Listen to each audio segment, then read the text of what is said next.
your account.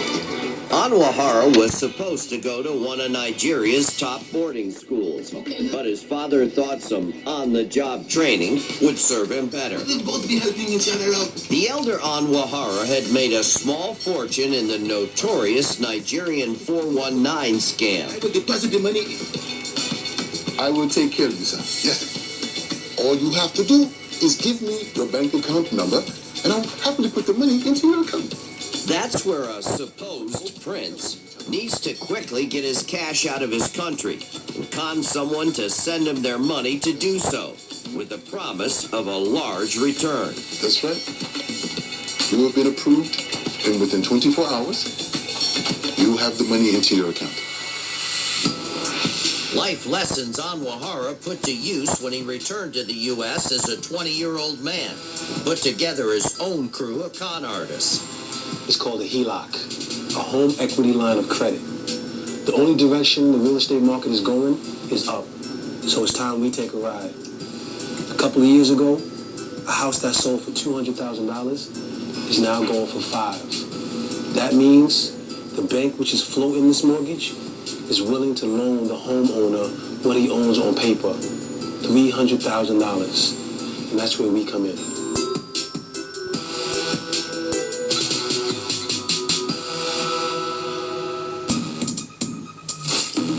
You got to make sure you get the last name first and the first name last. Pulling off a scam of this magnitude required several steps. Good. Step 1. Anwahara got the names of homeowners with low mortgages but with substantial HELOC loans. Step 2. His crew learned everything they could about their targets in order to become them. Yes. My name is Mary Swanson. Of course. My mother's maiden name is Gervin. Step 3. Get the money before anyone knew it was gone. And because Anwahara insisted everyone in his crew use prepaid calling cards and prepaid wireless connections, calls were untraceable. Hi, my name is Bob Tall. I'm having some trouble with my account. And once Anwahara got a temporary password, he had access to the account and the ability to take every last dollar of that person's HELOC loan. And before the customer or bank knew it, FBI agents say hundreds of thousands of dollars were transferred from the victim's account to an account Anwahara had set up in Singapore.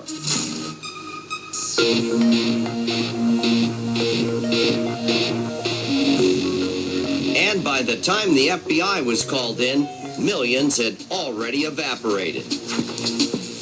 Wow. These guys are good. We are at a point now where we're over 15 million, we're approaching 20 million, and the numbers kept growing and growing, and we realized we literally had hundreds of victims in this case.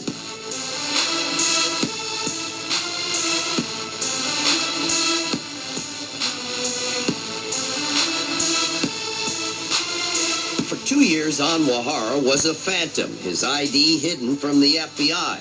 But he didn't hide. He lived the life of a player.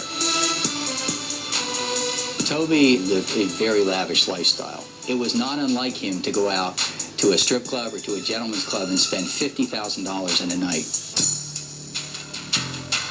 And while Anwahara was throwing his money away, the FBI hit pay dirt. In 2008, the feds unearthed video surveillance of the crew and positively identified the ringleader as Tobichi Anwahara. But the FBI still needed to know more about Anwahara and his crew. When authorities learned the crew was returning through New York's JFK Airport in the spring of 2008, they set their plan into motion. The reason we were able to do that was because he had changed his flights several times. And so that's a red flag. As everyone knows, in the post-9/11 environment, that's one of the things that's looked at. You stopped in London for 2 days, stayed at the Ritz. Did anyone approach you in Nigeria or London that expressed negative feelings towards the U.S.? FBI agents were careful not to tip their hand that they were on to Anwahara's alleged scam. And in the end, it was Anwahara's girlfriend, Precious Matthews, who became the linchpin to their investigation. Right now I live in Miami. Although Precious claimed she was a college student, she had a tremendous amount of money moving into her bank account. She also paid the $5,000 a month mortgage on a mansion just outside Miami where she and Anwahara lived. Now the FBI could keep them in their sights 24/7, waiting for the right time to make their move. They're on the move.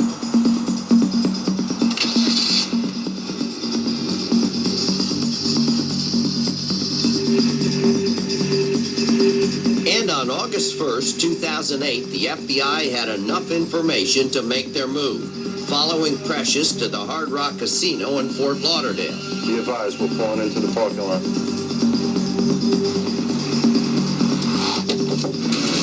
Police, get out of the car! Out of the car! Hands up! Drop the phone! Drop the phone! Drop it now! Up against the car.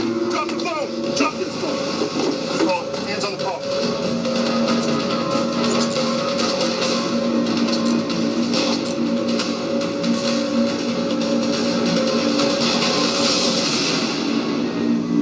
It's not him.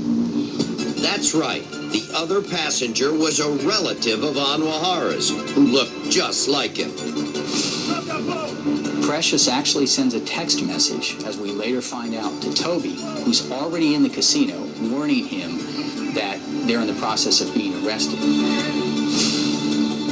That warning is all Anwahara needed to make a clean getaway. He hasn't been seen since. Precious Matthews and the rest of the crew are now behind bars, but we need your help to find Tobichi Anwahara.